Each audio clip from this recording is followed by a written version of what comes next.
Shalom and welcome to Yerushalayim, welcome to Jerusalem.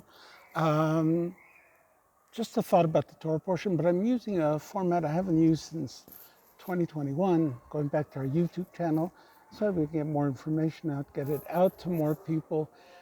I want to focus on what's going on here in terms of the people of Israel and the feeling we have, and connect it as always to the Torah portion. Because as we've learned, whenever a Torah portion comes, there's something in that Torah portion that has great meaning and teaching in our lives. So the Torah portion of Vayeishev, and he settled, is Genesis 37:1, 40, 23. And in general, we have to think about settling down. We think of that as in a very positive way. I mean, there are points in our life after years of striving, struggling, or periods of time of real striving and struggling that we just want to chill. We want to settle down. We want to just relax and enjoy the things we've created or the things we've built for ourselves. And in that sometimes disconnect between the needs and the urgent things that need to be dealt with in our life and our desire to disconnect, great opportunities can be missed. So let's go to Jacob. He's over 100 years old when he gets to the point where he says, Vayeishev Yaakov, and Jacob just settled. He's gone through a lot. He's surpassed his own insecurities, his own difficulties, his own issues. He's dealt with running away from his brother Esau, moving with his family back from all the innuendo and the things that were going on in the house of Laban. He had to struggle with a supernatural being when he was left alone. And on the way, an angel, his own angel within himself, fighting within himself. And he finally has to confront Esau, and he does. And somehow that miraculously just becomes much less of a crisis than he thought he would.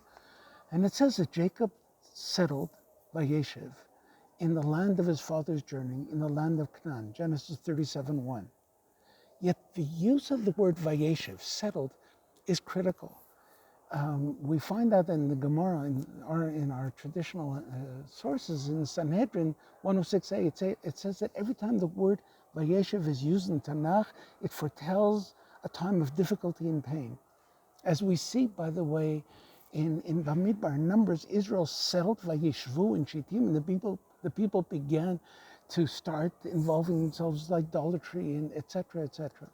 It's a time where all the things we do to defend ourselves have been lessened because we want to settle down, and suddenly we're confronted with new dangers, new fears.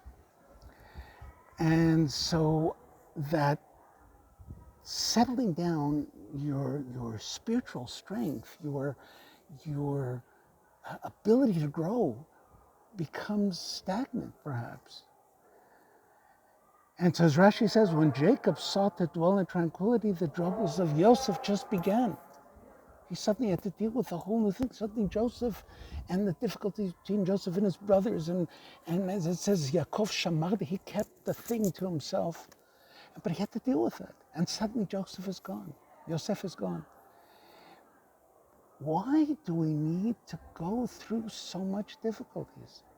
Why do the people of Israel have to go through? For the people of Israel to become the people of Israel, they had to go through the sibling rivalry. They had to go into the slavery of Egypt. They had to go through the difficulties of nations trying to conquer them, and then later on in exile, nations trying to destroy them. Why do we need to do that? Is that all punishment? And in the simplistic way of looking at the world, pain and times of difficulty is like, oh, I must deserve it. Maybe I get it. Maybe I did something wrong, or maybe I'm not worthy. All those things.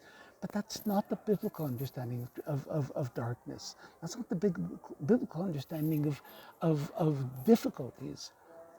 Darkness always precedes the light. It was evening, it was day, day one. That's how God created the world. He wants us to learn that the darkness is an example, is an opportunity to grow. So Jacob wasn't being punished because he wanted to settle. Jacob was simply being prodded together with his family into a new dimension, into a new challenge, into a new direction, into a new goal. And that's not always easy. But without him knowing, while Jacob is sitting in this difficulty of suddenly not knowing what to do, Joseph, the Midrash Rabbah says, even though the sons of Jacob were engaged in selling Jacob, and Jacob was fasting, and Judah was busy taking a wife when he ran away from the rest of his brothers, something else was going on. Judah suddenly meets somebody, and the whole story of Judah, and suddenly out of that story comes Peretz, out of which comes King David, out of which comes the messianic redemption that will come at the end of time, meaning in the midst of the darkness, suddenly light appears. So actually, to be honest, it's something we need to consider as well. We as a people have gone through and are still going through a very, very difficult time. War, pain, loss, fears, uncertainty. And we need to know how to deal with that. And in the midst of it, we can get so caught up in the pain and the loss and the uncertainty that we don't look around us. We don't recognize we raised a generation of young people who we thought were so connected to their phones and their WhatsApps and their Instagrams, and they became lions. They're a young generation that found their peoplehood. They're a young generation that found their sense of certainty and purpose. We could be so caught up in the pain that we didn't realize miracle after miracle, Iran attacking us not once but twice with missiles, and the damage was minimal. Regrettably, there was, but it's minimal. And we don't realize, as we look around now, Hamas is gone. Hezbollah is gone. Syria is gone. And Iran is being shoved into a small little corner, and we don't know how long that will last.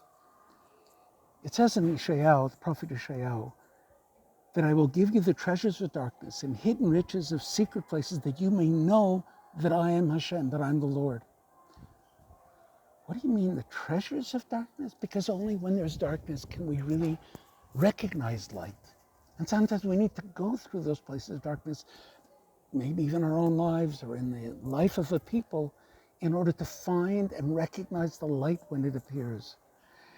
And in those times of darkness, the way to begin to dispel that light, that darkness, is to light a candle. Look for something to do that brings light, that brings goodness into the world. And suddenly you see that little action can dispel so much darkness. When the people of Israel learn to step in and become who they're meant to be, so much darkness goes away. So in the midst of all the fighting and the infighting and the fears, and we need to find ourselves again. We need to find our peoplehood. We need to look and recognize what Hashem is doing for us in order to grow into that and bring light not only into our lives, but into the world. Rav Kook of sainted memory once said, the only way to dispel darkness, don't wait for it to leave, bring a light into the world. So in Yerushalayim, and it isn't a coincidence, this the Torah portion comes right before Hanukkah, which we'll talk about in the next podcast. But it's right before the festival of Hanukkah, which is all about light. Meaning there was a great miracle, the victory over those people that are trying to oppress the people, but that's not the miracle we celebrate. We celebrate the light. Light dispels darkness. So we wait for the opportunity to look for that light in our encounters with people, in our relationships with our family, and in our peoplehood. And we wait for you to come here as well, because you can find light anywhere. You can build light, ignite that candle anywhere, but you're coming to a land that is blossoming with light. Come, visit, be illuminated by that light, so that when you come back into wherever you're going back to, you can bring that light with you. All the best from Yerushalayim. Thank you for listening. And hopefully you'll be able to continue listening if we can continue with this podcast idea. Litraot from Yerushalayim. Shalom. You can visit us at shorshimshop.com or email us at shorshimshop@yahoo.com. We'd love to hear from you. V'lihitraot until the next time. Bye-bye.